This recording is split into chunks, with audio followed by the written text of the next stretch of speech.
The president of COP is French Foreign Affairs Minister Laurent Fabius, age 69. He oversaw the main negotiations. Fabius made a striking pledge to the Assembly.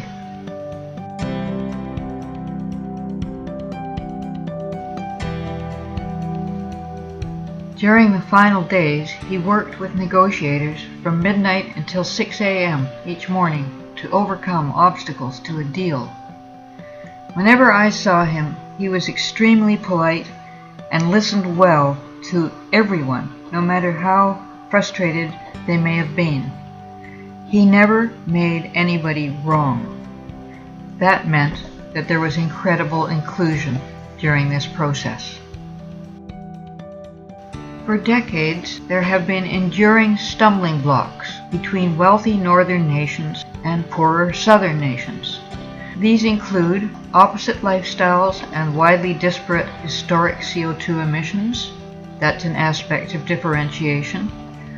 Climate impacts far worse in southern developing countries, another aspect of differentiation.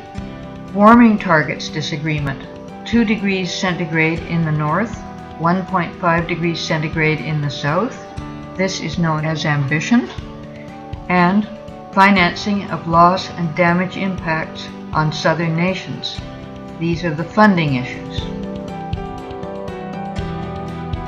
As the conference approached its end, Monsieur Fabius and the 195 parties gave progress updates each night in a plenary session.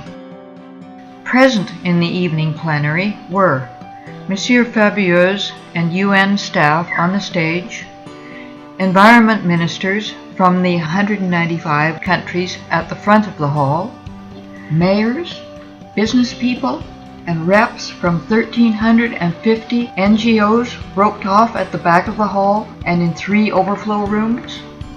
And at this point, until later in the sessions, the negotiations were not yet open to the dozens of media on site.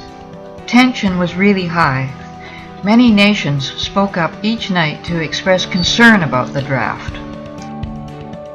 At crunch time, the pressure for a deal was enormous, both inside of COP, where an NGO displays a banner in front of COP21's miniature Eiffel Tower,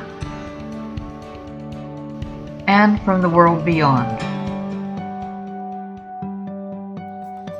But then something very special happened. Monsieur Fabius introduced an indaba of solutions at a critical time. This indaba comes from South Africa, from the ancient tribal custom of consensus making in a group. And it's quite possible that it worked because it didn't belong to any of the great nations. The indaba was a truly revolutionary approach to consensus. It allowed every party both a hard limit and a proposal. Finally, a day late, on Saturday, December the 12th, consensus by South African indaba.